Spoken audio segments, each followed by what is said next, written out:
el Espíritu de Dios está moviéndose en la tierra como nunca antes. Y toda la atención Dios la está llevando a su pueblo Israel. Amén. Por eso es que nosotros queremos mirar a lo que Dios está hablándonos a través de su palabra y volver a los principios. Quiero que le diga al que tiene al lado, tenemos que volver a los principios. Así que para nosotros es una alegría poder estar en esta noche con el rabino Dan Ben Abraham. Vamos a recibirle con un aplauso bien fuerte. Él va a enseñar hacia arriba, así que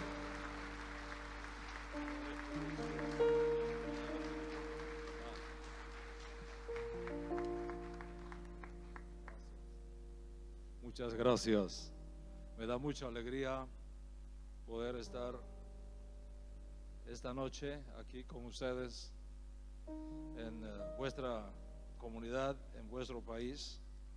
Realmente es una experiencia muy linda, muy hermosa, y agradezco muchísimo la confianza del apóstol Vargas de invitarme aquí sin saber lo que yo voy a decir.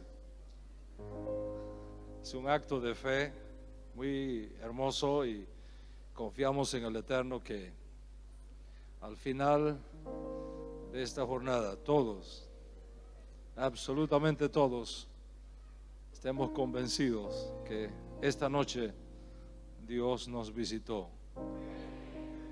Y eso es lo que más anhelamos. Como dijo un rabino antiguo, si yo tuviera un sueño y en ese sueño me encontrara con Dios, no querría nunca despertarme. Ese es el objetivo y esa es la meta. Muchísimas gracias por recibirnos. Es mi costumbre enseñar sentado, y la razón básica es cuidarles el cuello a cada uno debido a mi altura. Pero me siento más cómodo así.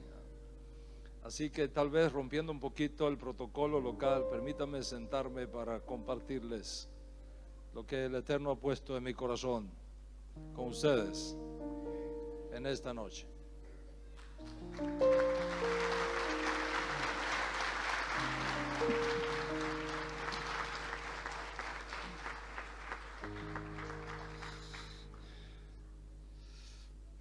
Gracias a Eduardo por todo el esfuerzo que has hecho para hacer posible que esta noche yo pueda estar acá.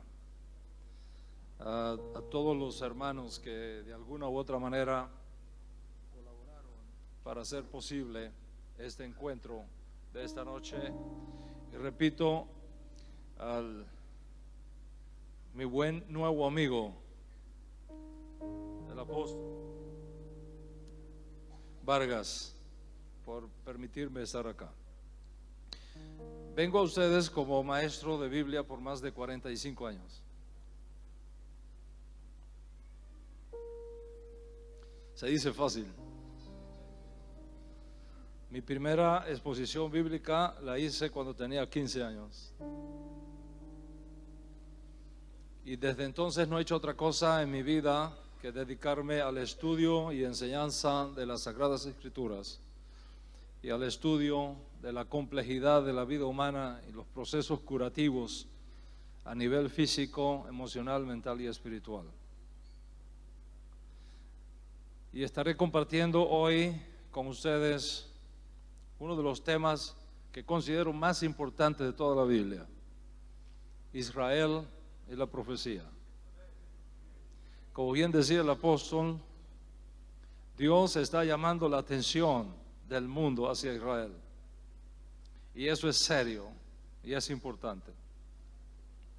La profecía y su relación con Israel, el pueblo escogido, nuestro noble pueblo judío, y el final de esta edad presente como ahora la conocemos. Y según la perspectiva de los profetas hebreos, los malestares y sufrimientos de cada generación pueden interpretarse como los dolores de partos necesarios para una nueva era de paz para la humanidad. En las palabras de un rabino antiguo del primer siglo, la creación misma será libertada de la esclavitud de corrupción a la libertad gloriosa de los hijos de Dios, porque sabemos que toda la creación gime a una sola voz, y a una sola voz está de parto hasta ahora. Ese final de la historia, como ahora lo conocemos, tendrá lugar cuando sea establecido en su totalidad lo que la Escritura llama el reino de Dios. En esa famosa frase hebrea, Hashem Melech, Hashem Malach, Hashem Imloch Leolam Vaed. Bechayah Hashem Lamelech, Al Kol Baharetz, Bayon Jahu Yihei Hashem Echad Ushmo Echad. El Eterno reina, el Eterno reinó, el Eterno va a reinar para siempre. El Eterno será rey sobre toda la tierra. Y en aquel día el Eterno será uno y su nombre uno. O sea, ¿qué significa que en ese día el Eterno será uno y su nombre uno? ¿Que ahora no es uno? Sino 2 o 3 o 30. Lo aleno. El texto significa que aunque por un lado el pueblo judío afirma y ha afirmado siempre que el Dios de Israel es uno y único, esa no es la realidad de 7,000 millones de seres humanos, ni la realidad de las 194 naciones que conforman nuestro mundo actual. Entonces, ¿qué es lo que visualiza el profeta? El profeta visualiza que en un futuro, lo que para nosotros el pueblo judío es uno, oramos que va a ser también uno para toda la humanidad. Y estamos parados sobre la firme convicción de que Dios será reconocido como uno y único por toda la humanidad, y que finalmente van a ser eliminados de esta tierra los falsos valores que han alineado al hombre con Dios. Estamos parados sobre la firme convicción de que finalmente toda la humanidad reconocerá exclusivamente al Dios de Israel como el único Dios verdadero y les servirá de común acuerdo para siempre.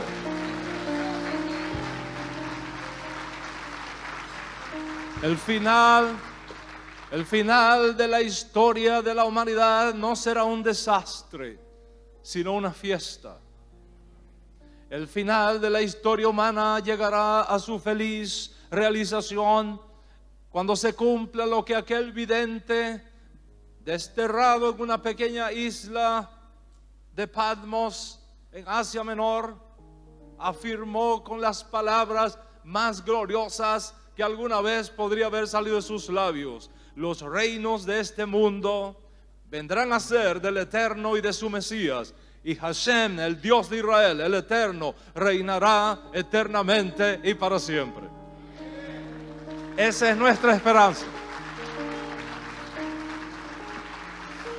Para lograr eso, para lograr ese fin glorioso, la sabiduría divina determinó la creación de una nación a la cual el Eterno responsabiliza de causar esa transición entre lo que está pasando y lo que deberá pasar en esta edad presente con sus males y la edad mesiánica con sus bienes. Y esa nación particular, a mí me hubiese gustado que hubiera sido Cuba, a ustedes Uruguay, pero a la sabiduría divina le plació que fuese Israel. Por supuesto, Israel no es un asunto de elitismo social ni de superioridad étnica.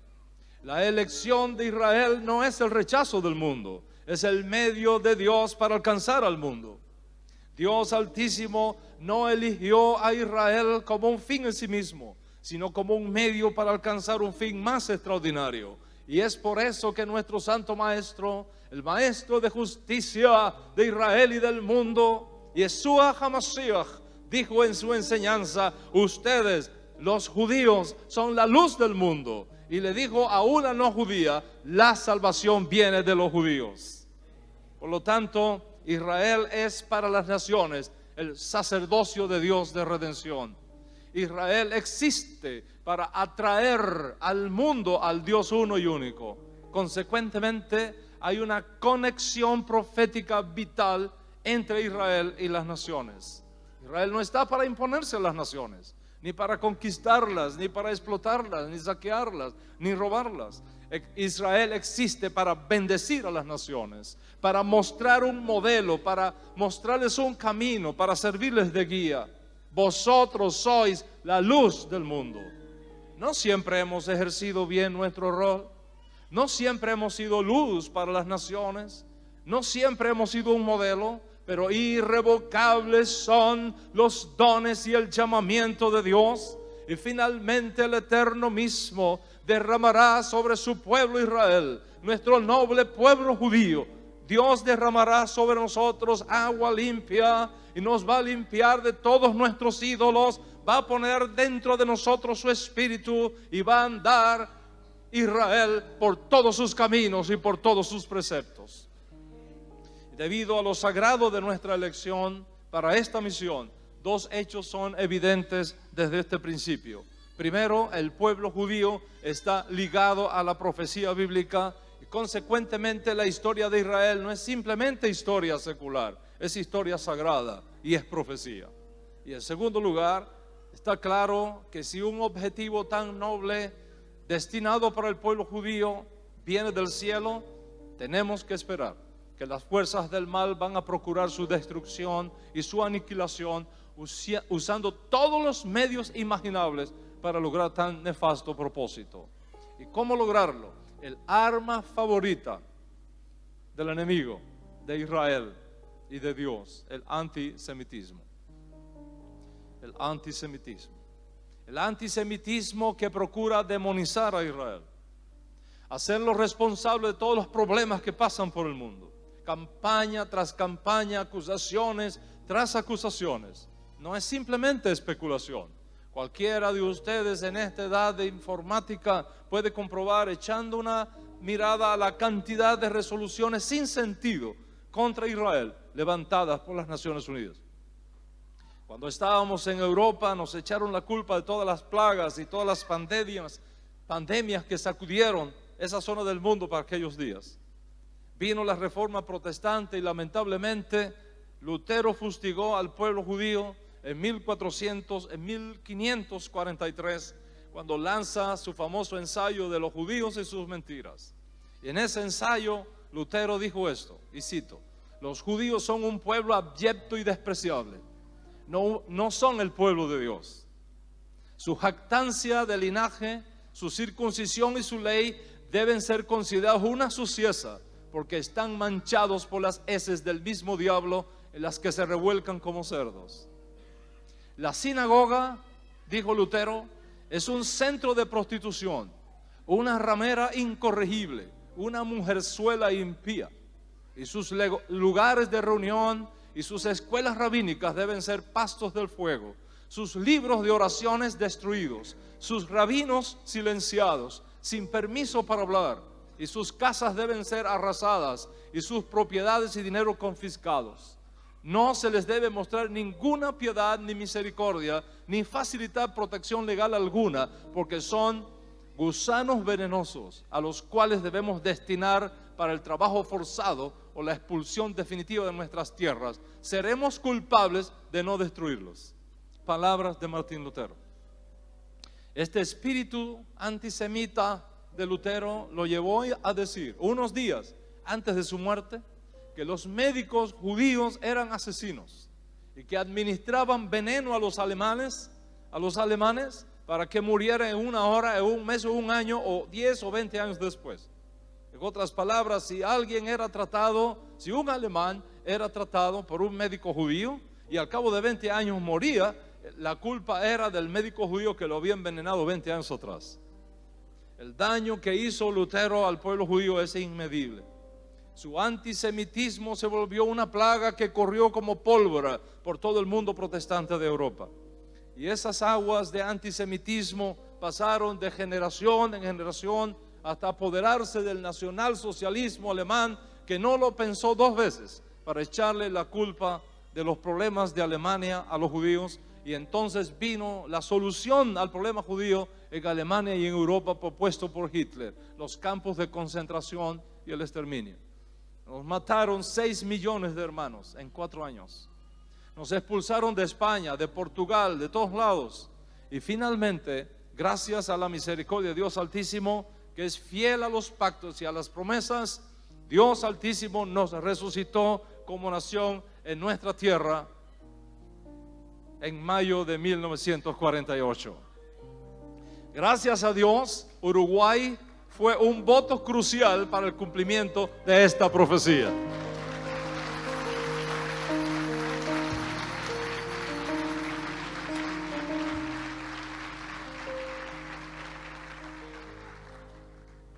Por el gobierno de Uruguay y por el pueblo de Uruguay dar su voto, hoy tenemos el Estado de Israel. Supuestamente ya dejamos descansar al mundo de lo que Lutero llamó la plaga de los judíos. ¿Qué pasa ahora? Que los problemas del Medio Oriente los tenemos de nuevo los judíos. Piensa en esto. Si miras el Medio Oriente, ¿dónde se asesina sin misericordia a los ciudadanos? No en Israel. Si miras al Medio Oriente, ¿dónde se priva a los ciudadanos de sus derechos fundamentales? No en Israel. ¿Dónde las mujeres son marginadas y segregadas y sin derecho? En el Medio Oriente, no en Israel. ¿Dónde una inmensa masa de niños está sin escuela, con hambre y comiendo en basureros? No en Israel. ¿Dónde los gobiernos usan armas químicas contra sus propios ciudadanos? No en Israel. ¿Dónde se levanta el peor odio del mundo, asesinando salvajemente hermanos contra hermanos, parientes contra parientes y tribus contra tribus? No en Israel. O mirándolo del otro lado, ¿cuál es el único país del mundo donde los árabes musulmanes tienen los mismos derechos y responsabilidades ante la ley que los judíos? Israel. ¿Cuál es la nación del Medio Oriente donde las mujeres tienen los mismos derechos y responsabilidades que los hombres? En Israel. ¿Cuál es la nación del Medio Oriente que ha sido capaz de atender a los soldados enemigos heridos en batalla en el mismo hospital que sus propios heridos? En Israel. ¿Dónde es la nación? ¿Dónde está la nación en el Medio Oriente donde los niños árabes son tratados a la par que sus propios niños, dándole el mejor cuidado pediátrico del mundo, completamente gratis? En Israel. En Israel. Israel posee el ejército de mayor ética en el mundo. Entonces, ¿es Israel el problema en el Medio Oriente o la solución a los problemas del Medio Oriente? Piensa en esto. Israel pertenece a los 100 países más pequeños del mundo. Apenas el 0.2% de la población mundial. Y rodeado de enemigos en la mayoría de sus fronteras, con círculos concéntricos de peligrosidad que se extienden hasta Irán. Para que tengas una idea, Uruguay, siendo el segundo país más pequeño en extensión territorial en América, es al mismo tiempo mucho más grande que Israel. Si tomáramos una gigantesca grúa y sacáramos a Israel del Medio Oriente y la colocáramos en Uruguay, cabría 8 veces. Sin embargo, a pesar de su pequeñez territorial y a pesar de estar rodeados de enemigos que han jurado borrarnos del mapa, Israel es el país más próspero del Medio Oriente. El teléfono móvil de Motorola ha sido desarrollado en Israel. La mayoría de las partes de los sistemas operativos de Windows ha sido desarrollada en Israel. La tecnología Pentium ha sido desarrollada en Israel.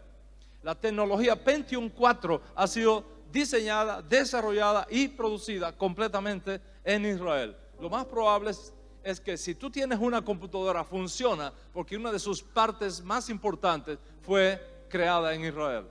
El famoso ICQ, que es un sistema de mensajería instantánea aplicado al internet, por la cual es posible chatear, enviar mensajes de voz y archivos instantáneos, que lo usan 50 millones de personas en el mundo, fue inventado en Israel. ¿Y qué me dices de Facebook? La inventó un judío. ¿Y cómo te ha ido con el GPS Waze que nos trajo hasta aquí hoy? Es un invento judío. ¿Y qué decir de tu aplicación WhatsApp, inventada por un judío ucraniano y que hoy usan más de 500 millones de personas? Israel ha inventado una máquina de producción de agua potable que toma el oxígeno y el hidrógeno del medio ambiente y la convierte en agua. En el estado de California, donde las tierras se están secando peligrosamente, fueron instaladas estas máquinas y ahora mismo están proveyendo de agua a ciudades enteras en los Estados Unidos. Científicos israelíes han desarrollado un sistema computarizado para minusválidos parapléjicos que por contacto visual pueden manipular su iPhone inteligente sin tener que tocarlo con los dedos. La empresa Mobileye se propuso como misión reducir los accidentes de tránsito con los terribles daños colaterales en vidas humanas, muchas veces fatales, no solamente en Israel, en cualquier parte del mundo. Esta compañía ha producido unos chips para ayudar al conductor a evitar accidentes. 16 años después de su creación, el éxito ha sido tan grande que la compañía Intel de Estados Unidos, el mayor fabricante de circuitos integrados o chips del mundo, la compró el mes pasado por $15,000 millones. No sé cómo será esa cifra acá. 15,000 es un número que no nos cabe en el cerebro. Como tecnología de lanza para la creación de automóviles inteligentes que tienen la capacidad de reducir 75% de los accidentes de tránsito en el mundo. Israel, como dije, territorialmente es mucho más pequeño que Uruguay, con apenas 69 años de existencia moderna, comparado con los casi 200 años que tiene Uruguay como nación. No obstante, el poder interno bruto sobrepasa los $230,000 millones. Mientras que Uruguay es la 79 economía del mundo, Israel es la número 34 del mundo. Israel posee el más alto nivel de vida expresado en el más alto ingreso per cápita de todo el Medio Oriente, con un promedio anual por trabajador de $17,000. ¿Cómo me explicas que países que tienen mucha más ventaja histórica que Israel se ha superado varias veces como promedio anual de trabajador con apenas 69 años de historia? Israel tiene el porcentaje de computadoras más alto en proporción por hogares en el mundo. De hecho, un informe del Competitive Global del Foro Económico Mundial de 2016 al 2017, Israel fue ubicada como la segunda nación más innovadora del mundo, incluyendo educación superior, incluyendo sofisticación laboral, incluyendo preparación tecnológica e incluyendo innovación, solamente superado en este momento por Suiza, y la estamos alcanzando. Israel produce más documentos científicos por habitante que ninguna otra nación en el mundo, con un margen de 100 creaciones científicas por cada 10,000 habitantes. El 24% de la fuerza laboral israelí tiene título universitario. 12% de la fuerza laboral israelí son doctorados. Israel es el único país del mundo que ha desarrollado una nueva técnica para tratar el cáncer de mama, completamente computarizado, libre de radiaciones. Israel ha desarrollado un sistema computarizado para asegurar la más apropiada aplicación de fármacos en personas enfermas para evitar errores humanos. Israel es el primer país del mundo en desarrollar una cámara de video escondida en una píldora que al tomártela te hace un análisis completo de tu sistema digestivo sin daños colaterales, permitiendo el diagnóstico a tiempo de enfermedades terminales. Israel lidera al mundo en científicos y técnicos dentro de su población. 145 científicos por cada 100,000 habitantes. Un país de solo 69 años. Mientras que Estados Unidos, el que le sigue atrás, tiene 85 científicos por cada 10,000 habitantes. Israel tiene 145 científicos. Y en el cono sur de América, apenas 5.5 científicos por cada 10,000 habitantes. Los científicos israelíes han creado una nueva tecnología para el tratamiento del acné juvenil, Clear Light, que produce una luz de alta intensidad libre de rayos ultravioletas, de banda estrecha, que destruye las bacterias del acné sin destruir el tejido cutáneo circundante. La técnica de riego por goteo ha sido una bendición para cientos y cientos de ciudades en el mundo. Somos los primeros en el mundo en patentes de dispositivos médicos per cápita y segundos en Europa. Cada año surgen en Israel entre 60 y 70 empresas solamente para la atención de la salud humana. Entonces, ¿es Israel el problema del Medio Oriente o es la solución a los problemas del Medio Oriente? ¿Es Israel el problema del mundo o la solución a los problemas del mundo? El modelo para la paz y la prosperidad en el Medio Oriente es Israel. Y la única nación realmente democrática y próspera en el Medio Oriente es Israel. Por una simple razón, es el pueblo que Dios escogió para traer al mundo la edad mesiánica.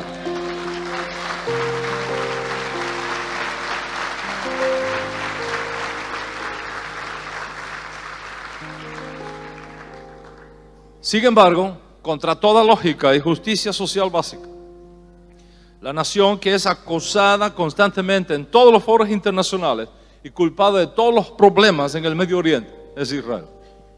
Lo más bizarro que uno podría encontrar es el colmo del antisemitismo proveniente nada menos que de una organización internacional llamada Amnistía Internacional que acusa a Israel de las sequías en el Medio Oriente.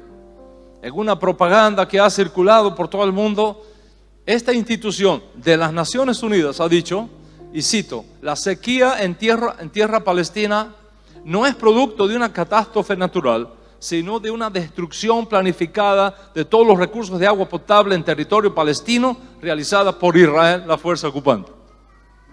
Observa el lenguaje. Hace 3000 años David conquistó la ciudad de Jerusalén y la hizo capital de Israel.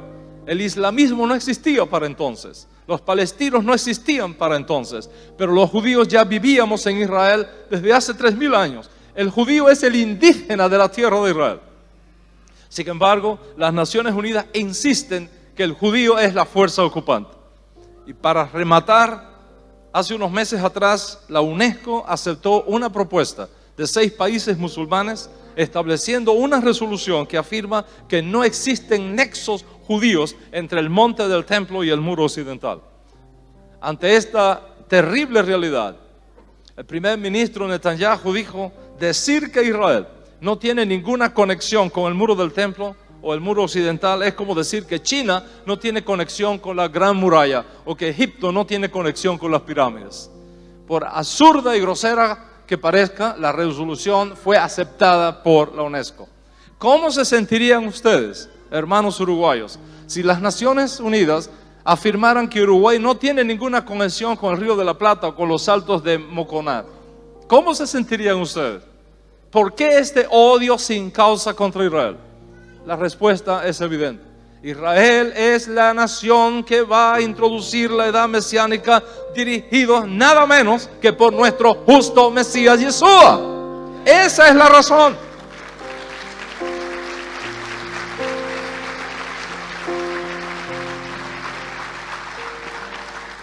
Lógicamente hay fuerzas muy poderosas, las fuerzas de las tinieblas, confabuladas y comprometidas para procurar evitar que nos llegue la edad mesiánica, para ocultar la realidad del Mesías, para impedir el establecimiento del reino de Dios y su justicia.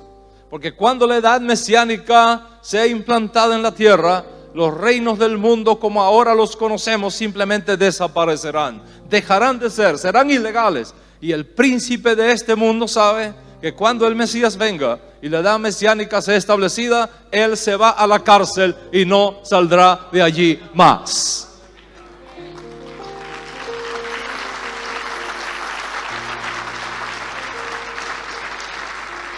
Por tanto, lógicamente, impedir tanto como sea posible que Israel ejerza su misión sacerdotal es un asunto prioritario en estas fuerzas del eje del mal desde los días de antaño. Y ahora entiende por qué se quiere destruir al pueblo judío, por qué se quiere destruir a Jerusalén, por qué las fuerzas del mal por todos los medios tratan de demonizar al pueblo judío, poner mal a Israel y poner mal al pueblo judío delante de las naciones del mundo. Ahora entiendes por qué se provoca militarmente a Israel. ¿Por qué los árabes musulmanes colocan plataformas de misiles en los patios de las escuelas, encima de las mezquitas, en los hospitales, para lanzarlos contra la población civil de Israel? Para que cuando Israel reaccione, cause el máximo posible de bajas entre la población civil musulmana, para entonces sacar fotos y videos, mandarlas por el mundo y demonizar a Israel y acusarlo de crímenes de guerra. Acusar a Israel de fuerza ocupante. Ahora entiende por qué Jerusalén nos quiere ser quitada y dividida y convertida en la capital de un nuevo país que nunca ha tenido nexos históricos reales con Israel. ¿Por qué ese deseo de tomar a Jerusalén y dividirla y anularla como capital única, eterna e indivisible de Israel? Hay una sola razón, mis amigos: la profecía bíblica. La profecía bíblica y Jerusalén, su capital, están inseparablemente unidas. No hay profecía que no tenga a Israel y a Jerusalén como el punto de conexión más importante de toda la Escritura. De hecho, nuestro justo Mesías puso un cerco alrededor de Jerusalén y dijo: ni siquiera juren por Jerusalén, porque es la ciudad del gran Dios. A pesar de este odio sin causa contra el pueblo judío, Dios Altísimo puso en la boca del profeta Isaías estas palabras extraordinarias: vendrán a ti humillados los hijos de los que te afligieron. Se postrarán a las plantas de tus pies todos los que te despreciaban, y te llamarán ciudad del Señor, Sión del Santo de Israel.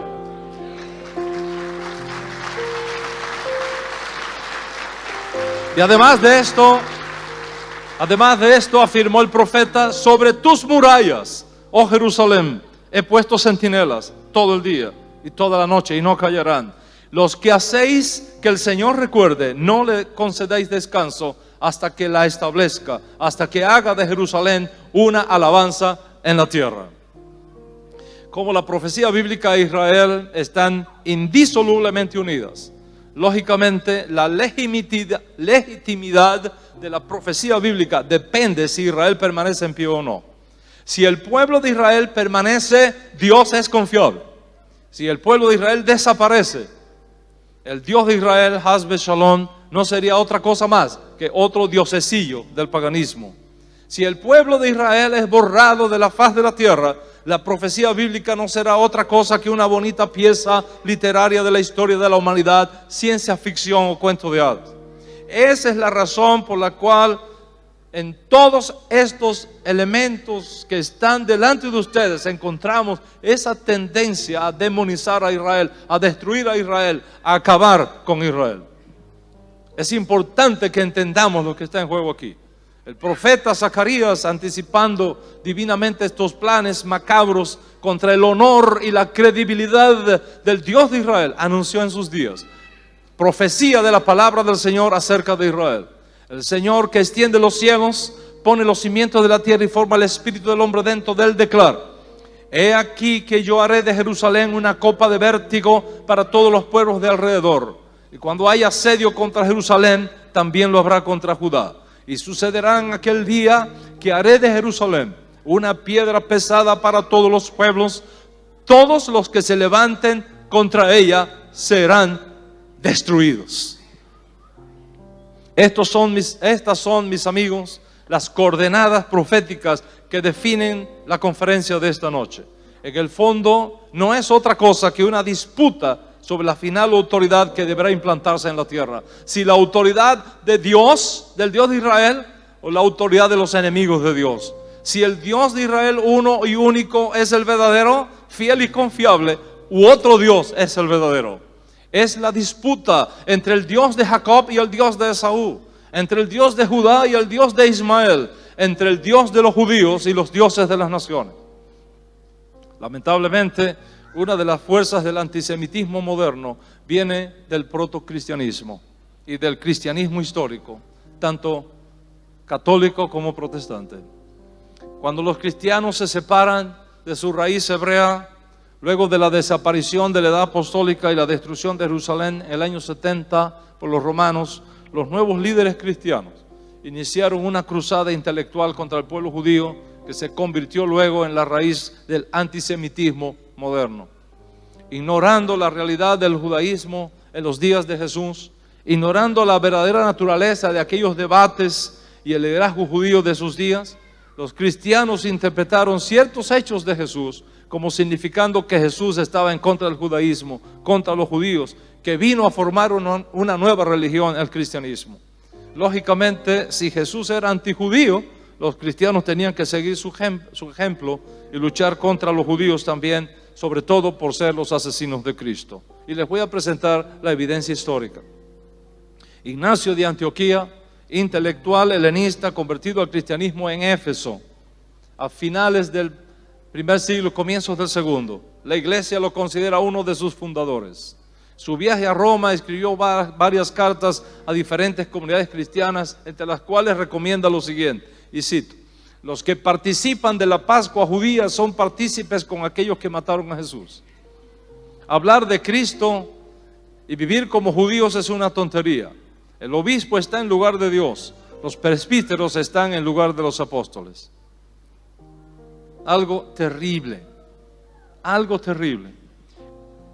Ignacio de Antioquía fue el primero posiblemente en crear las bases teológicas para que los cristianos no celebren la Pascua en la fecha cuando los judíos la celebramos, sino en una fecha diferente. Cuando tú celebras la fiesta de Pascua en una fecha distinta, asumes sobre ti también una autoridad distinta, una cobertura espiritual distinta a la apostólica. No es cuestión de días más o de días menos, es cuestión de quién está sobre tu autoridad espiritual. Porque el calendario que tú sigas para las santas convocaciones de la Biblia determina el tipo de autoridad que está sobre ti y sobre tu casa. ¿Te has preguntado alguna vez por qué la iglesia sigue por un camino diferente al del pueblo judío?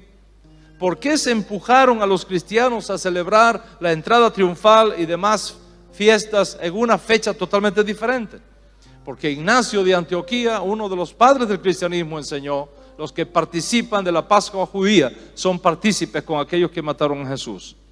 No podemos pedirle hoy día a un maestro cristiano que ha sido formado en esta teología que piense diferente.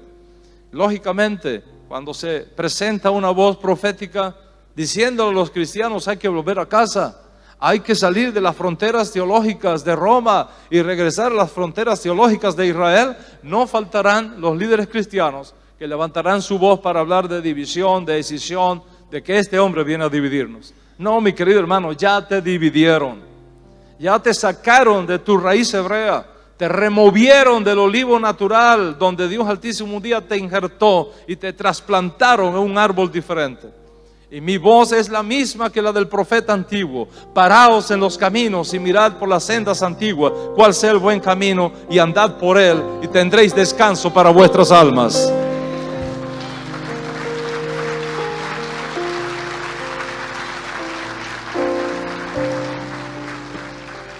Después de Ignacio vino el autor de una carta, de un documento cristiano de fines del primer siglo y comienzos del segundo, conocido como la Didache. Para entender un poquito lo de la Didache, quiero explicarte algo primero del entorno. Los judíos tenemos 2 días a la semana para ayunar: el lunes y el jueves. Los cristianos primitivos aprendieron esto de sus hermanos judíos y ayunaban como sus hermanos mayores, el lunes y el jueves. ¿Qué enseña ahora la Didache a principios del segundo siglo? Le dice a los cristianos, y cito: ayunen ahora los miércoles y los viernes, no más los lunes ni los jueves, para no tener nada compartido con los hipócritas. ¿Y quiénes son los hipócritas?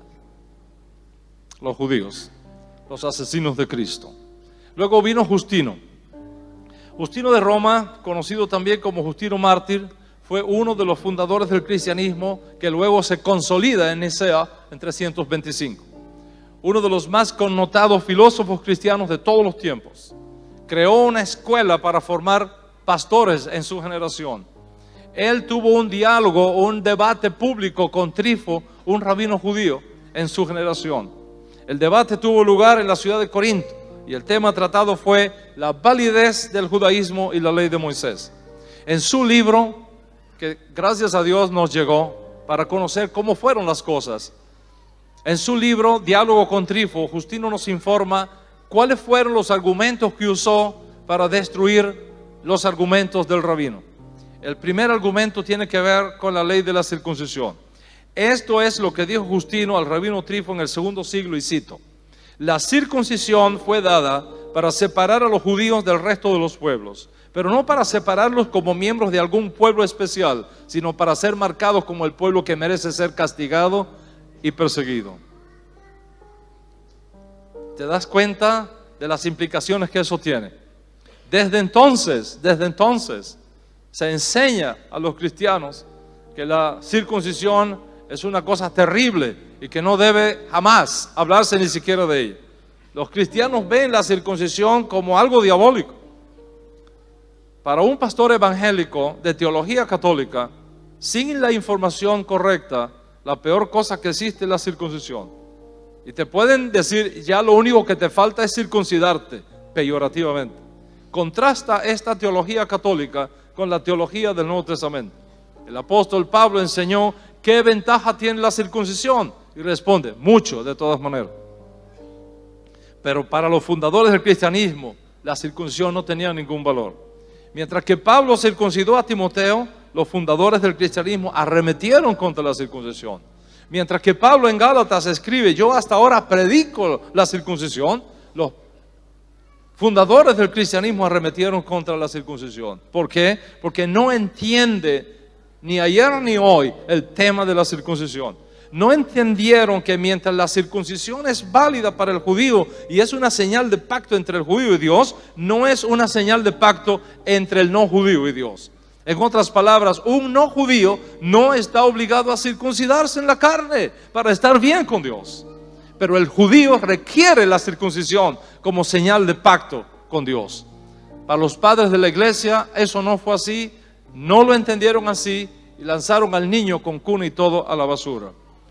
Y es por eso que entendemos todas estas cosas que van sucediendo.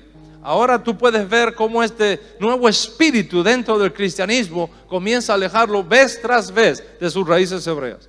¿Qué pasa? Que cuando una persona nace dentro de este cristianismo, surgido después de los apóstoles, cuando una persona se convierte a eso y entra en ese sistema o nace dentro de ese cristianismo con todos estos virus y con todas estas pandemias antisemitas dentro, tú atraes sobre ti, pasiva o inconscientemente, pero lo atraes, esos virus y esa influencia espiritual. Luego aparece en la historia la epístola de Bernabé. La epístola de Bernabé es una obra anónima que algún cristiano atribuyó a Bernabé, el apóstol, compañero de Pablo, para darle mayor autoridad a la carta.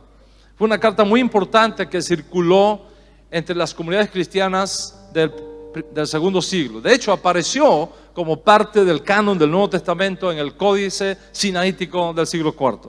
La carta está escrita para desanimar a los cristianos que querían unirse a los creyentes judíos y retornar a sus raíces hebreas. Para el cristiano autor de esta carta, que un cristiano esté nutriéndose de la enseñanza de los judíos era un absurdo. Así que escribe esta carta, entre otras cosas, para impedir el retorno de los cristianos a su olivo natural. Y con la mira de establecer ese argumento, en esa carta el autor promueve la idea de los cristianos no tienen nada que hacer estudiando la Biblia hebrea desde una perspectiva hebrea, porque ahora la Biblia es una colección de escritos cristianos, ya no más un documento judío. Los judíos, dice la carta, no interpretan la Biblia bien, están ciegos, una venda está en sus ojos. Cuando leen la Biblia lo hacen literalmente. Cuando la Biblia, dice la carta, hay que leerla con ojos diferentes, alegóricamente, figurativamente. Ahora quiero hacerte una pregunta. ¿Por qué la mayoría de los cristianos hoy día comen carne de puerco? Aún sabiendo el potencial daño que eso encierra para la salud. Te voy a decir por qué. Los cristianos comían carne de puerco antes de escuchar las enseñanzas de los apóstoles. Una vez que abandonaron sus ídolos, los cristianos no comían carne de puerco en los días apostólicos. Luego comenzaron a comerla. ¿Por qué? Por esta epístola de Bernabé. Vamos a ver lo que dice uno de los fundadores del cristianismo sobre esto. Cuando la Biblia dice que no se debe comer carne de cerdo, no tiene nada que ver con comer la carne de ese animal. Solamente tiene que ver con no imitar la conducta de los cerdos, la inmundicia de los cerdos. ¿Qué pasó entonces? que por la influencia de esta enseñanza, los cristianos comienzan a comer otra vez carne de puerco. Y a eso llamamos cristianismo. Además de lo anterior, esta carta atribuida a Bernabé dice: los judíos, con sus interpretaciones literales de la Biblia, demuestran que no conocen la Escritura, porque nunca han sido realmente el pueblo escogido.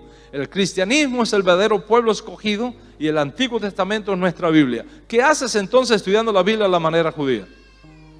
Lo peor todavía está en la parte más abajo de la carta, cuando dice: los judíos descienden de Esaú, los cristianos de Isaac, y por tanto la herencia le pertenece a Isaac, a los cristianos, no a Esaú, no a los judíos. Esta es la manera como ahora los cristianos estaban interpretando las escrituras hebreas, y luego llamamos a eso cristianismo. Ahora llega Ireneo, años 130 al 202, fines del segundo siglo. Edificando sobre los teólogos cristianos previos, Ireneo dice: los judíos fueron desheredados de la gracia de Dios y perdieron su estatus de pueblo de Dios. Más tarde aparece Tertuliano en sus famosos sermones dominicales, culpa a los judíos de la muerte de Cristo. Luego viene el concilio de Elvira en el 305. En ese concilio de Elvira se toman las siguientes decisiones. Primero, los cristianos no pueden compartir sus alimentos con los judíos. Segundo, los cristianos no pueden casarse con los judíos. Tercero, los cristianos no pueden bendecir a los judíos. Cuarto, los cristianos no pueden reunirse en Shabbat y estudiar y comer juntos, porque eso es judío. Luego viene el concilio de Nicea del 325. De allí surgió una carta diciéndole a las iglesias cristianas: no celebren la Pascua en la época en que lo hacen los judíos, para no tener nada relacionado con esa chusma de judíos. Luego llegó Juan Crisóstomo en el siglo IV, finales del siglo IV. En sus famosos sermones dice: las sinagogas son peor que un prostíbulo, una cueva de ladrones, un hato de salvaje.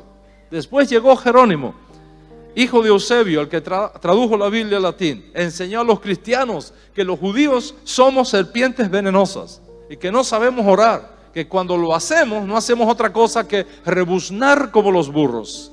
Y a eso llamamos cristianismo. ¿Te puedes imaginar la fuerza espiritual antisemita que está operando en el cristianismo para esa época?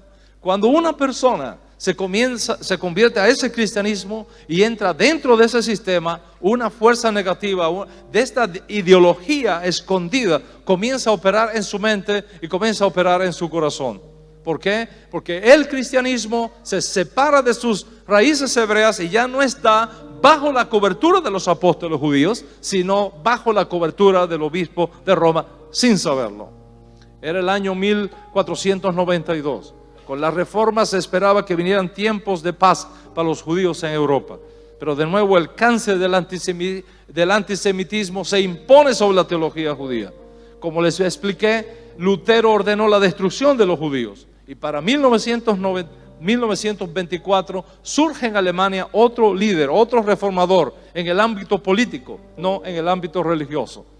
El héroe de este nuevo reformador alemán fue Lutero. En su libro Mein Kampf escribió que efectivamente Martín Lutero fue quien lo impulsó a la carrera política, porque dijo: de un solo plumazo anunció la llegada de un nuevo amanecer y de una nueva Alemania. Luego afirmó que las cosas que hizo grande a Lutero fue su capacidad para ver que el problema de Alemania eran los judíos y por lo tanto necesitaban ser destruidos y eliminados. En un famoso discurso que los historiadores preservaron para nosotros, Adolfo Hitler dijo estas palabras, y cito: estoy actuando en armonía con la voluntad de Dios Todopoderoso mientras doy a conocer la misión más importante que los cristianos tenemos que emprender: estar contra los judíos y deshacernos de ellos de una vez y por todas. Uno podría pensar, bueno, esto es asunto de la historia. En el siglo XXI las cosas pueden ser diferentes. Lamentablemente todavía no son diferentes. En el año 2002, ya entrados en el siglo XXI, se publicó un documento en los Estados Unidos venido nada menos que del Seminario Teológico Juan Knox, uno de los seminarios evangélicos más influyentes hoy día en los Estados Unidos. Un seminario que tiene como propósito formar a los nuevos pastores en la evangelización del mundo. En este documento se dice lo siguiente, y cito: los que enseñan que las promesas de la Biblia con respecto de Israel están siendo cumplidas hoy están equivocados. Las promesas hechas a Abraham no aplican a ningún grupo étnico particular, sino a la iglesia de Jesucristo, el verdadero Israel. Y a eso llamamos cristianismo. Entonces, ¿de dónde viene todo este antisemitismo? De toda esta virulencia contra el pueblo judío, todo este robo de identidad y toda esta teología del reemplazo que sigue operando en el mundo cristiano, incluso en el mundo evangélico, sin saberlo. ¿Te imaginas a un seminario de formación de líderes cristianos a los cuales luego se envía a enseñar al mundo con este tipo de mentalidad? Siglo tras siglo, siglo tras siglo. Y ahora puedes entender por qué la mayoría del pueblo judío tiene una antipatía hacia Jesús. El solo nombre de Jesús no hace otra cosa que recordar a la comunidad judía casi por 2000 años persecuciones, conversiones forzadas, expulsiones, inquisiciones, falsas acusaciones, degradaciones, exilio social, pogroms, guetizaciones, humillaciones, exterminación sistemática. Lo más terrible de todo, que esta virulenta crueldad contra el pueblo judío, nuestras instituciones y nuestras familias han sido perpetuadas en nombre de un judío, Jesús. Hay comunidades judías en New York, por ejemplo, que está prohibido mencionar el nombre de Jesús. La mayoría de las sinagogas ortodoxas del mundo, los rabinos no mencionan el nombre de Jesús. Apenas dice el fundador del cristianismo. Mis hermanos, el cristianismo es responsable de provocar que el judío vea en Jesús un enemigo, un Dios extraño. Y como la Torá, la escritura sagrada, prohíbe al judío mencionar siquiera los nombres de falsos dioses, el judío ha sido instruido por los rabinos a ni siquiera mencionar el nombre de Jesús. Al tiempo presente, el cristianismo es responsable de causar que el judío promedio tenga odio hacia Jesús, prejuicios contra Jesús y contra sus enseñanzas. El cristianismo es responsable de provocar que el pueblo judío haya visto a Jesús como un hijo rebelde contra sus propios hermanos y contra su propio pueblo. El cristianismo ha vendido al judío la idea de que Jesús vino a destruir el judaísmo y a reemplazarlo por una nueva religión, el cristianismo. El cristianismo es responsable de causar que el pueblo judío vea en Jesús el hombre que vino a destruir la ley de Moisés y reemplazarla por el Nuevo Testamento. ¿Y qué estamos haciendo nosotros? ¿Por qué vamos por todos lados compartiendo conferencias y estudios como estos? Porque estamos reparando un grave error histórico que requiere corrección. Estamos exponiendo esa mentira y reemplazándola por la verdad absoluta y total, y diciéndole al pueblo judío que Jesús no es lo que el cristianismo de Nicea ha dicho que es. Estamos enseñando a nuestro pueblo judío que Jesús no vino a reemplazar la ley o a abrogarla, sino a cumplirla. Estamos enseñando al pueblo judío que el cristianismo que ha creado a este Jesús, enemigo de Israel, que lo ha vuelto un Dios extraño para el pueblo judío, que lo ha convertido en una amenaza para el pueblo judío, no representa para nada la vida de Jesús. Estamos enseñando al pueblo judío que los cristianos de origen no judío usaron a Jesús para expresar su odio personal y ancestral contra el pueblo judío. Estamos enseñando al pueblo judío que las enseñanzas de Jesús fueron aquí y allá manipuladas, editadas y corrompidas por los fundadores del cristianismo para justificar su propia agenda, cuando en realidad las enseñanzas de Jesús son las más judías que existen.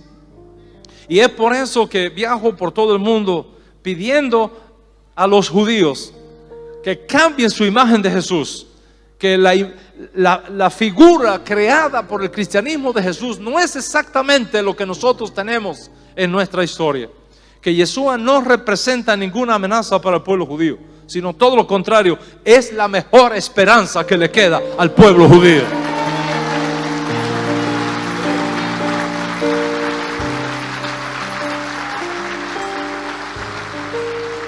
Y es por eso que viajo por todo el mundo diciéndole a mis hermanos judíos que la vida y las enseñanzas de Torah de Jesús, cuando las colocamos en su sitio correcto, representan los ideales más más nobles y elevados que el judaísmo haya podido crear alguna vez.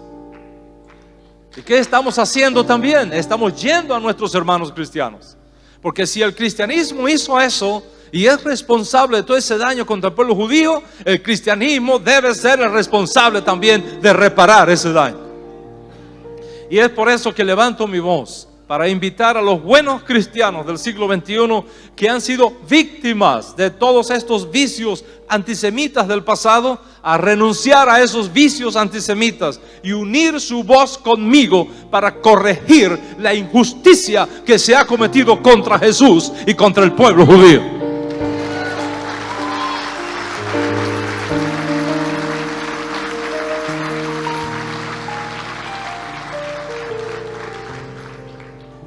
Es por eso que viajo por todo el mundo pidiendo a los cristianos que hagan su mejor esfuerzo por conocer al auténtico Jesús judío.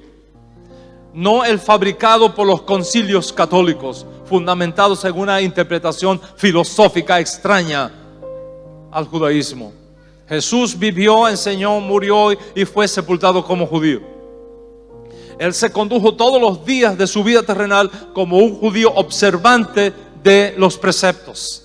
Jesús llevaba su cabeza cubierta. Todo el día usaba una pequeña cajita negra aquí, de la cual colgaban tiras de piel de cordero de color negro.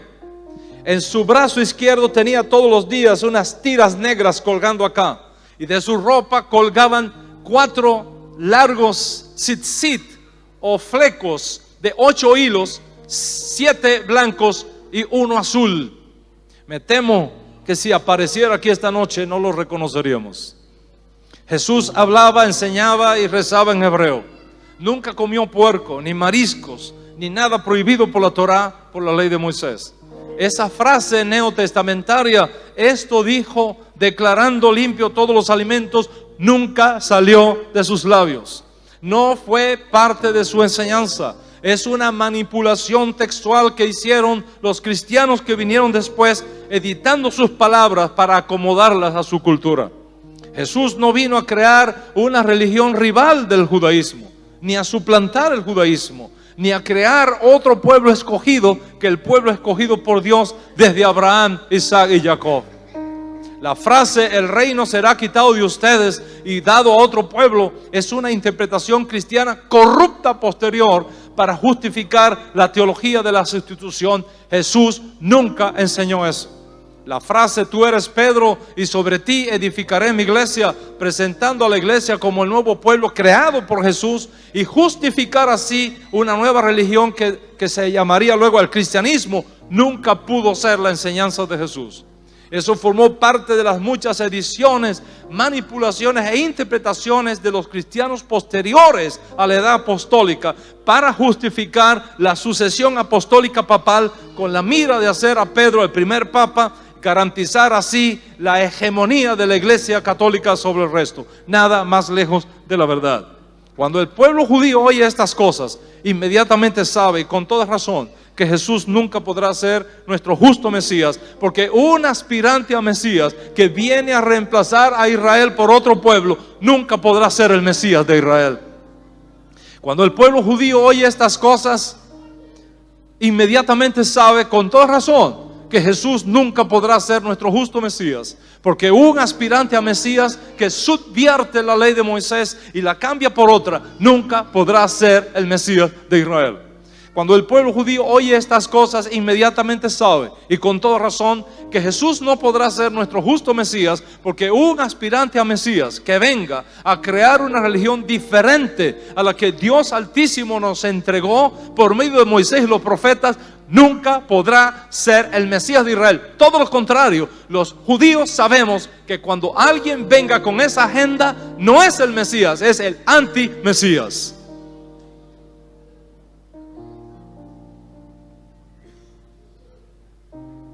De hecho, su nombre no fue Jesús, fue Yeshua. No fue un niño cristiano, fue un niño judío. No iba a la iglesia, iba a la sinagoga. No adoraba a Dios en sábado, en domingo, sino en sábado. en Shabbat, como era su costumbre. Yeshua nunca reemplazó el Shabbat por otro día, menos por el Dominus Day o Día del Señor. Cuando los cristianos leen el Dominus Day, Día del Señor, piensan que está hablando del Señor Dios de Israel. Pero no es, Dominus Day no es el Dios de Israel, es el Dios de los paganos, el Dios Sol de los paganos. Y está clarísimo como la luz del sol de los textos del Nuevo Testamento utilizados para justificar ese cambio, cuando los conectas y los ubicas en el contexto de la escritura hebrea, no tiene fundamento. Jesús nunca celebró la Navidad, celebró Hanukkah. Jesús nunca buscó huevo de conejos y santificó Easter, la diosa pagana que introdujeron en el Nuevo Testamento los escribas cristianos homosexuales de la corte de King James en Inglaterra. Jesús no tuvo nada que ver con Easter. Jesús fue un judío entre judíos. Para él, servir al Dios de Israel era un asunto no negociable. Subo a mi Padre y a vuestro Padre, a mi Dios y a vuestro Dios. Y promete a sus seguidores: el que venza, yo lo haré una columna en el templo de mi Dios. Y voy por todo el mundo y he aceptado esta invitación de ustedes, no para judaizar a nadie. Eso está prohibido por nuestra Sagrada Torá. No vengo a dividir, vengo a compartir estas verdades que son tan sagradas como el tabernáculo de reunión cuando fue lleno de la gloria del Dios de Israel. No vengo a dividir, apóstol Vargas, vengo a juntar las ovejas perdidas de la casa de Israel.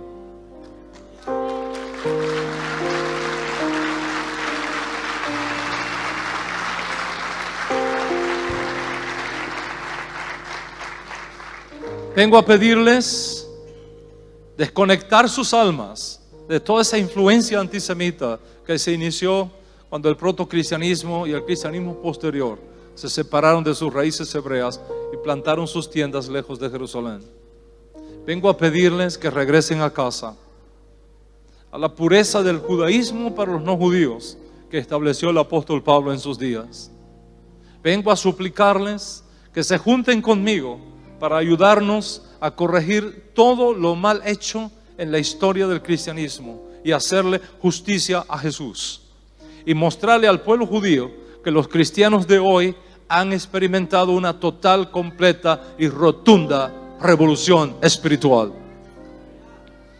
que están cansados de arrastrar consigo las manipulaciones de la historia hechas por la iglesia romana, que están cansados de ser parte activa o pasiva de tanto antisemitismo contra el pueblo judío, que aunque ellos nacieron en el sistema, no están de acuerdo con todas las manipulaciones, corrupciones y fermentaciones antisemitas que la teología cristiana ha producido contra el pueblo judío, y que están dispuestos a trabajar para corregir la historia y reparar el daño hecho al pueblo judío. Vengo a pedirles que se sacudan de una vez y por todas del yugo romano de sus cuellos, que retornen al olivo natural de donde un día los padres del cristianismo los sacaron, y hacer un giro de 180 grados y enfocar sus ojos en Jerusalén para volver a tomar lugar, su lugar, junto a las ramas del olivo natural, no para reemplazarlas, sino para compartir con el pueblo judío su rica herencia. Vengo a pedirles a renunciar a esa teología antisemita de Justino Mártir, de Agustín de Hipona, de San Juan Crisóstomo, de Ignacio de Antioquía, del Concilio de Envira, de la Didache, de Lutero, de la Carta a Bernabé, del Concilio de Nicea y de todas estas teologías reformadas que intentan todavía en el siglo XXI enseñar que las promesas hechas a Abraham ya no aplican a Israel, que Israel ha sido desechado y que ahora la iglesia es el nuevo Israel, el verdadero Israel. Vengo a pedirles que renuncien a eso y echar de una vez y por todas esta maldición del antisemitismo de nuestras comunidades cristianas alrededor del mundo, para que Israel sepa que de ahora en adelante sus mejores amigos son precisamente los cristianos.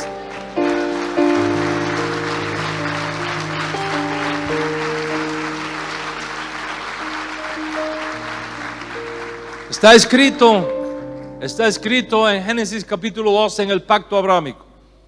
Ba'abareja,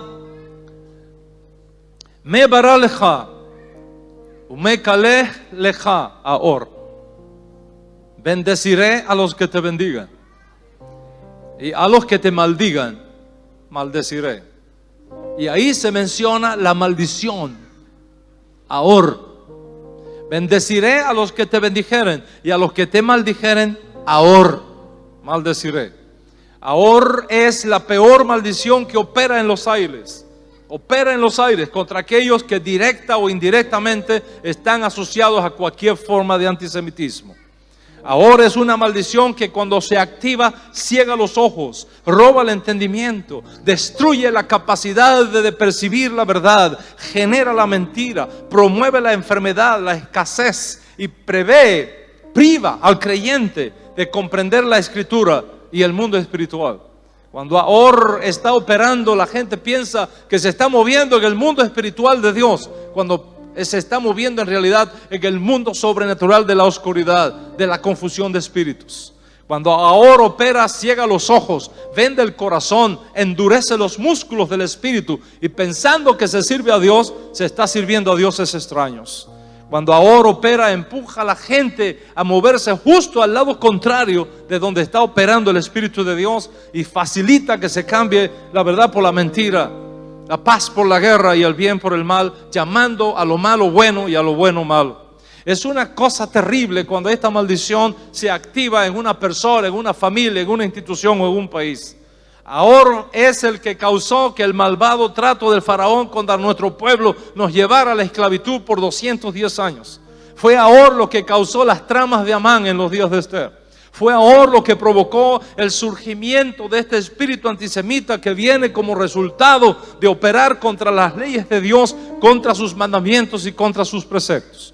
Y vengo a pedirles que renuncien a eso y echar de una vez y por todas esa maldición de Ahor sobre sus vidas, sus comunidades y sus países. Y la única cosa de hacerlo, la única manera de hacerlo es arrepintiéndonos de todo ese espíritu antisemita que ha estado operando en el cristianismo, en las Naciones Unidas, en las teologías antisemitas cristianas heredadas de los padres de la iglesia, incluso hasta este mismo momento que les hablo. Para ello les propongo confesar con humildad de corazón una oración de arrepentimiento total, masivo, radical, donde tu alma se desligue completamente de toda esa fuerza espiritual que opera en el mundo. Está escrito: compra la verdad y no la vendas.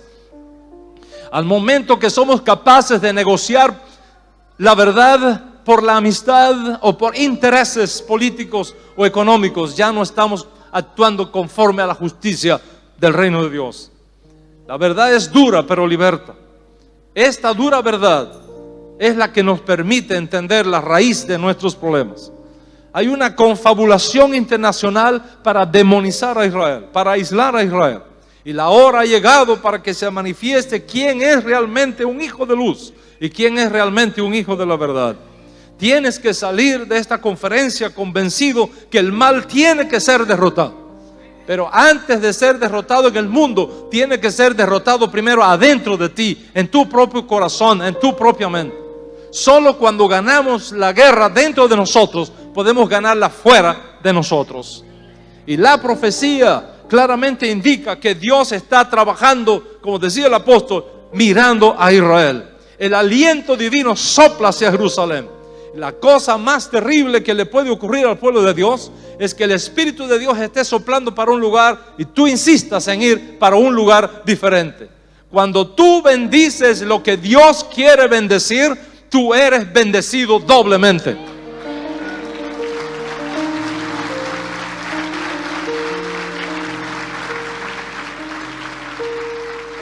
Todavía tenemos una oportunidad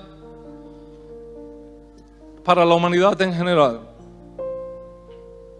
y para ti en particular, antes que lleguen los días donde no habrá posibilidad de retorno. Es un tiempo donde deberás tomar serias y trascendentales decisiones para tu vida. Para recibir este mensaje tienes que sintonizar tu mente de forma adecuada. Con tu mente natural el mensaje te va a entrar por aquí, te va a salir por acá. Tienes que sintonizar tu mente con la mente de Dios, con la mente de los profetas, con la mente de la Biblia, con el mundo sobrenatural de Dios Altísimo. Deja que esta revelación que has tenido el privilegio de gustar y palpar esta noche encuentre en tu mente y en tu corazón la matriz espiritual necesaria para producir adentro de ti un nuevo estado de conciencia profética, para que puedas captar lo que el cielo te está enviando y prepararte para lo nuevo que Dios tiene para su pueblo, para lo nuevo que Dios tiene para ti, para lo nuevo que Dios tiene para Uruguay, para lo nuevo que Dios tiene para esta comunidad. ¿Estás serio en las cosas de Dios? ¿Realmente deseas vivir para Dios y responder a tu destino profético para el cual has sido llamado en esta generación? ¿O vas a continuar viviendo como hasta ahora lo has hecho, en esa inercia social, en la rutina de siempre? Poco tiempo nos queda para continuar teniendo el honor de servir a Dios. Poco tiempo nos queda para elegir vivir en integridad, en honestidad, en paz con nosotros mismos, en poner a un lado las pequeñas diferencias y mirar los grandes escenarios proféticos que reclaman con urgencia nuestra participación. Es tiempo que rompas con los traumas de tu pasado, con las fallas de tu conducta irresponsable, y decidas hacer sendas rectas y derechas para tus pies, porque el tiempo apremia. Es tiempo para que decidas hacer cosas diferentes cuando sabes que lo que has hecho hasta aquí no te está dando resultados. No sigas dilatando la grandeza de tu vida, entreteniéndote en lo que no tiene futuro, en lo que está marcado para quedarse aquí y volverse polvo de la tierra. Como dijo el profeta antiguo, levanta tus ojos y resplandece, porque ha llegado tu luz.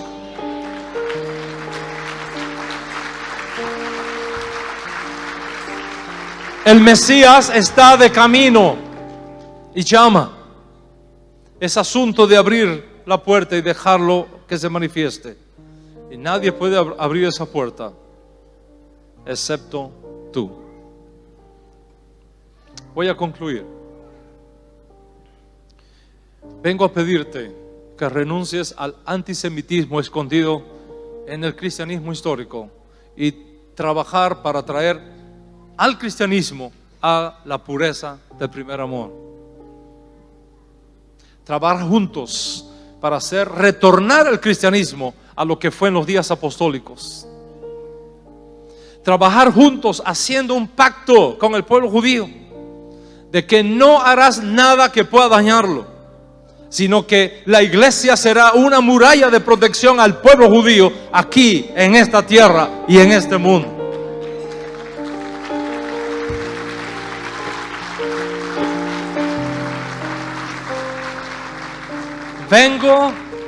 Vengo a pedirte hacer un pacto por el cual te conviertas en un cerco de protección alrededor de la comunidad judía, del pueblo judío, para librar la batalla final por Jerusalén. Y la única manera legal que existe para anular toda la maldición generacional que el antisemitismo produce en el mundo es renunciando a lo mal hecho del pasado, dar un giro de 180 grados y caminar hacia donde el Espíritu del Dios viviente está indicando. Y es por eso que he venido hoy acá a compartir estas grandes verdades con ustedes. Y en este momento invoco la corte celestial para que se imponga aquí exclusivamente la presencia divina. Voy a hacer 7 declaraciones que resumen ese deseo de volver a lo que Dios hizo desde un principio. 7 declaraciones que podrás firmar luego con la tinta de tu confesión de fe. Quiero que la escuches primero, para que luego hagas esa decisión inteligente, voluntaria y consciente. No quiero que confieses algo que no sabes lo que es, que no sabes lo que contiene, porque eso es manipulación. Tu vida no puede ser auténtica mientras otros la manipulan y piensan por ti.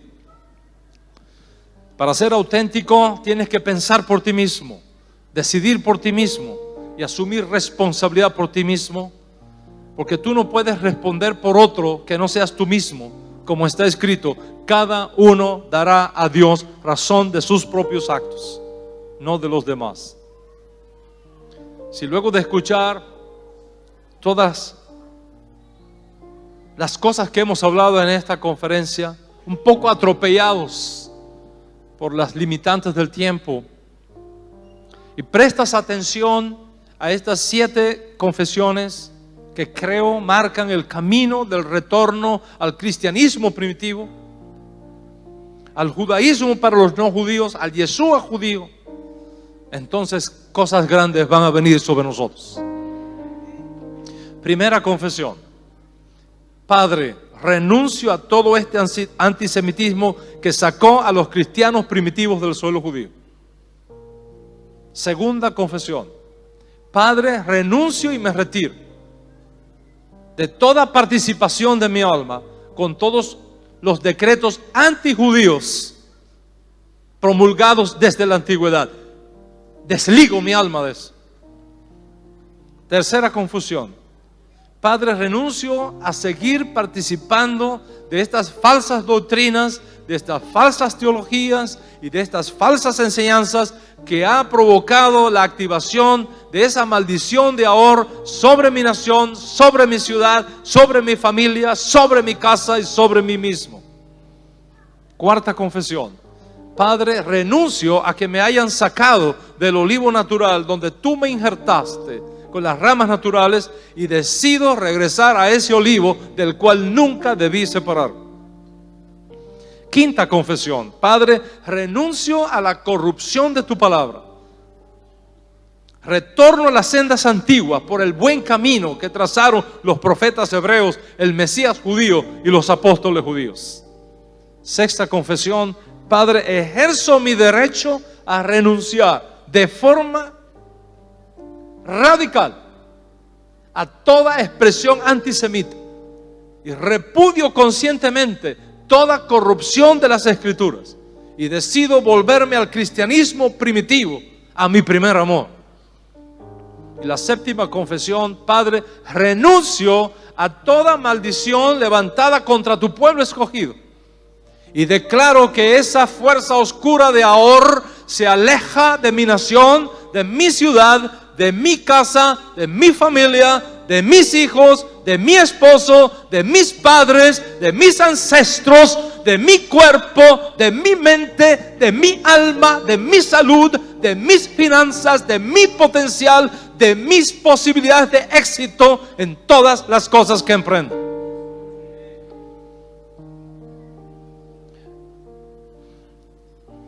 ¿Expresan estas declaraciones el deseo de tu corazón?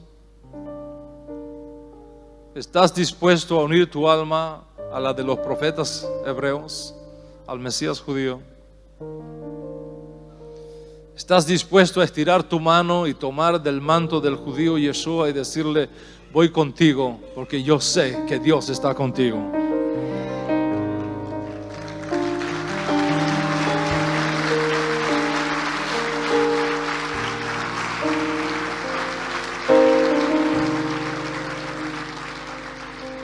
¿Estás dispuesto a decir de nuevo, como aquella gran mujer de antaño: tu pueblo será mi pueblo y tu Dios será mi Dios? ¿Estás dispuesto a renunciar a toda presencia de maldición en tu familia y en tu nación? Si eso es así, yo te pido que pongas tu mano sobre tu corazón Cierra tus ojos. Pon tu mano sobre tu corazón. Y cierra tus ojos. Hoy puede ser un día de profundos cambios en ti. Un día de reparación de tu alma, de corrección de rumbos. Un día de elevación de espíritu, de liberación de toda ceguera espiritual. Un día de recepción de aquello que el Eterno tiene para ti. Hoy es un día para volver a empezar, para hacer sendas derechas para tus pies.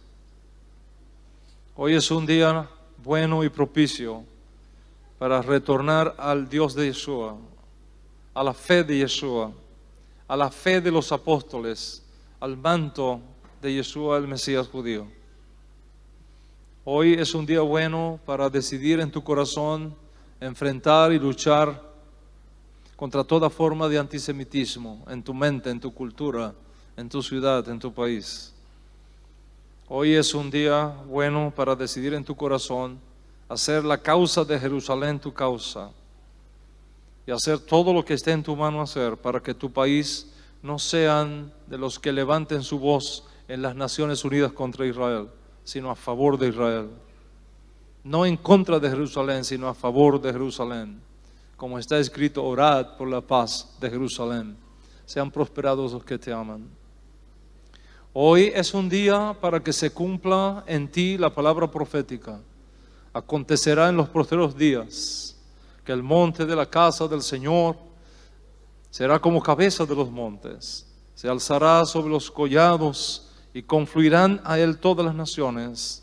Y vendrán muchos pueblos y dirán, venid, subamos al monte del Señor, a la casa del Dios de Jacob, para que nos enseñe acerca de sus caminos y andemos en sus sendas, porque de Sión saldrá la instrucción y de Jerusalén la palabra del Señor.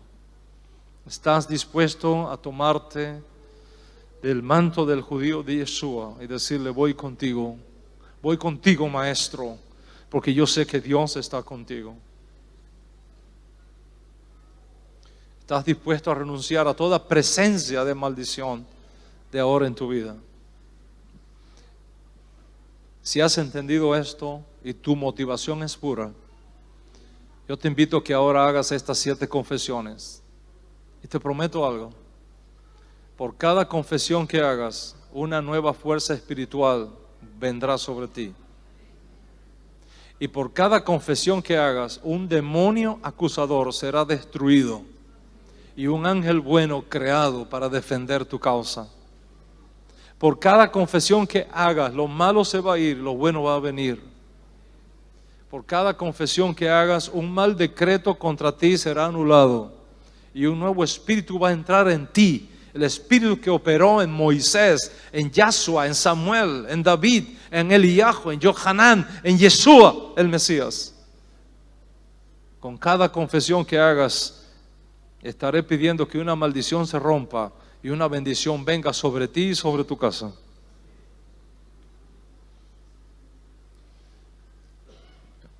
¿Estás listo? Con tu mano en tu corazón. Cada vez que escuches esa confesión, di tú amén.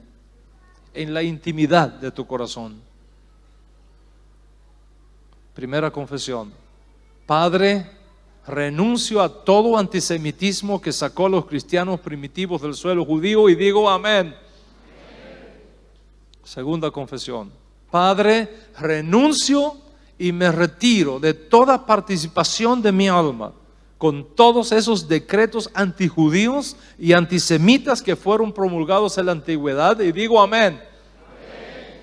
Tercera confesión. Padre, renuncio a seguir participando de falsas doctrinas, falsas teologías y falsas enseñanzas que hayan provocado la activación de Ahor sobre mi nación, sobre mi ciudad, sobre mi familia, sobre mi casa y sobre mí mismo. Renuncio a eso y digo amén.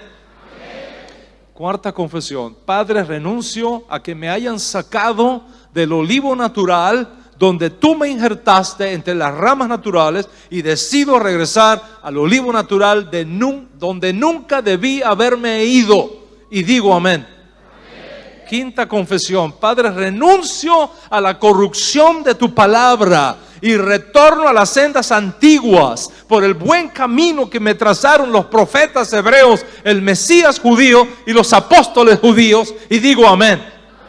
Sexta confesión. Padre, ejerzo mi derecho a renunciar a toda forma de antisemitismo y repudio voluntaria y conscientemente toda corrupción de la fe y de las escrituras, y decido retornar al cristianismo primitivo, a mi primer amor con los apóstoles de tu siervo justo Yeshua Mashiach, y digo amén. Y séptima confesión, según sea tu caso. Padre, renuncio a toda maldición levantada contra tu pueblo escogido, y declaro que la fuerza oscura de Ahor se aleja de mi nación, de mi ciudad, de mi casa, de mi familia, de mis hijos, de mi esposo, de mi esposa, de mis padres, de mis ancestros, de mi cuerpo, de mi mente, de mi alma, de mi salud, de mis finanzas, de mi potencial, de mis posibilidades de éxito en todas las cosas que emprendo. Esa maldición no tiene más poder sobre mí y renuncio a ella y digo amén.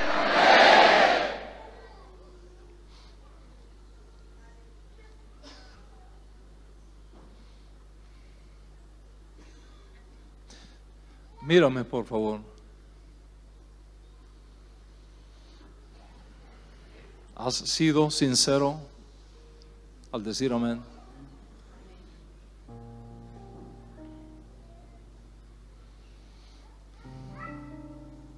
Con la autoridad del tribunal celestial, declaro sobre ti bendición, paz, salud, poder y autoridad para cumplir con gloria y con honor tu lugar en la redención final. Apóstol Vargas, una doble porción de gracia sobre ti, sobre tu vida, sobre tu mente. Prepárate para ministrar en los tiempos nuevos que Dios tiene para tu iglesia. Prepárate para ver con tus ojos los más grandes milagros que alguna vez habías visto. Prepárate para ser instrumento del cielo, para mover a todo este pueblo hacia una nueva dimensión de gloria y de revelación, cual nunca antes había conocido esta tierra. Bendito sea el Dios de Israel, por siempre y para siempre. Bendito sea su Mesías. Judíos y no judíos unidos en el Mesías para destruir el imperio del mal. Gloria al Dios de Israel. Bendito sea su nombre por siempre y para siempre. Amén y amén. Muchas gracias. Dios de Israel les bendiga.